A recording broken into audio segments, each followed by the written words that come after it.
ভারতের সঙ্গে চীনের সম্পর্ক কোনোদিনই ভালো নয়, পাকিস্তান চিরশত্রু।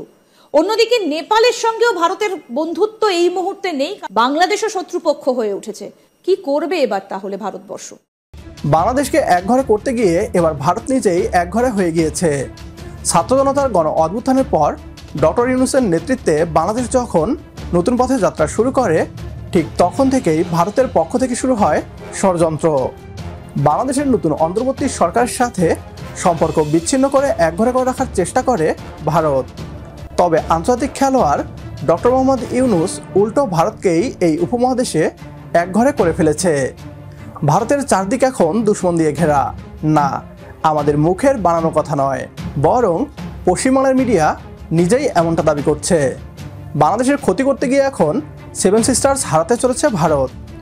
বাংলাদেশের লালমনিরহাটে বিমান ঘাঁটি তৈরি এবং চীনের চৌথ প্রজন্মের যুদ্ধ বিমান J-10C নিয়ে আতঙ্কিত দাদারা। প্রধান উপদেষ্টা ডক্টর মোহাম্মদ ইউনূস গোপনে চীনের সাথে লালমনিরহাট বিমান ঘাঁটি এবং যুদ্ধ বিমান কেনার গোপন চুক্তি করে এসেছে বলে দাবি করছে পশ্চিমবাংলার মিডিয়া। এ নিয়ে কি বলছে তারা, আসুন তা দেখি। ভারতের সঙ্গে চীনের সম্পর্ক কোনোদিনই ভালো নয়। বর্তমানে কিছুটা উন্নতি হয়েছিল, কিন্তু এই মুহূর্তে বাংলাদেশের সঙ্গে হাত মিলিয়ে আবার সেখানে দেখা যাচ্ছে যে পরিস্থিতি অনেকটা ভোলাটাইল। বাংলাদেশ একেবারে পেটের মধ্যে রয়েছে ভারতবর্ষে, যে জায়গায় ভারতবর্ষের অবস্থানটা একেবারে ভারতের পেটের মধ্যে বলা যেতে পারে। পাকিস্তান চিরশত্রু। অন্যদিকে নেপালের সঙ্গেও ভারতের বন্ধুত্ব এই মুহূর্তে নেই, কারণ অনেকটা চীনের দ্বারা প্রভাবিত নেপাল। বাংলাদেশও শত্রুপক্ষ হয়ে উঠেছে।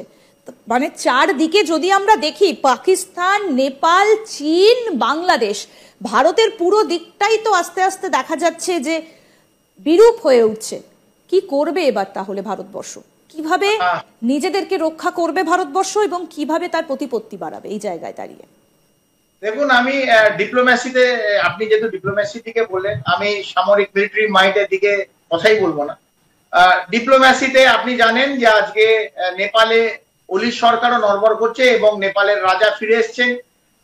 ওখানে একটা complete revolution of Nepali Hindu পপুলেশনের হচ্ছে। কালকে কি হবে সময়ের অপেক্ষা। কেন হলো এই প্রশ্নটা আমি ছেড়ে দিলাম, আমি বিশেষভাবে ক্যামেরার সামনে বলতে চাইলাম না। নেপালে আপনি যেটা বললেন, সম্পর্ক কালকের দিনে ভালো হবে এবং নেপালের সাথে সম্পর্ক ভালো হতে বাধ্য।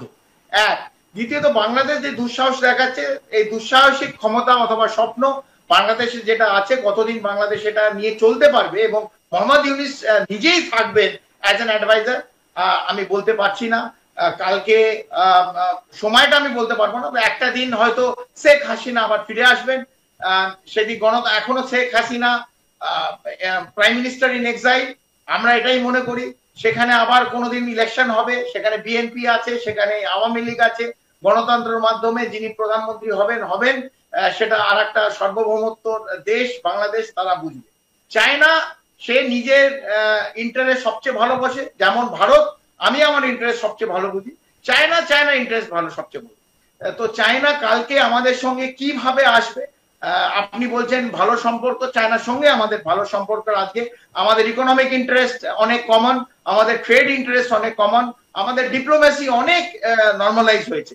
তবে যদি কিছু দুঃসাহসিক ভাবে চায়না J-17 বাংলাদেশের মধ্যে ঢোকায়, এই বিভিন্ন বাংলাদেশ এয়ারফোর্স বেসে স্কোয়াড্রন চাইনিজ এয়ারফোর্সের প্লেন ঢোকে এবং তাদের মুভমেন্ট যদি বাংলাদেশে আকাশে হয়, তাহলে ভারতের জন্য এটা রেড অ্যালার্ট। ভারত যা সামরিক ভাবে করা উচিত, মিলিটারি ভাবে যা করা উচিত, তখন নিশ্চিত ভাবে সেটা করবে।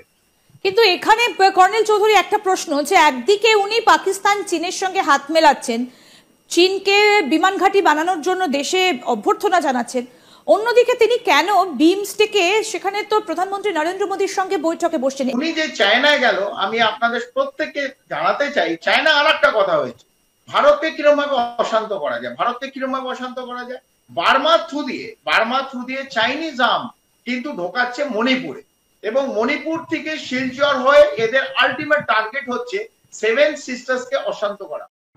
ভারতের হিন্দু উগ্রবাদী বৈদেশিক নীতির ফলেই আজ ভারত এই উপমহাদেশে একা হয়ে গিয়েছে।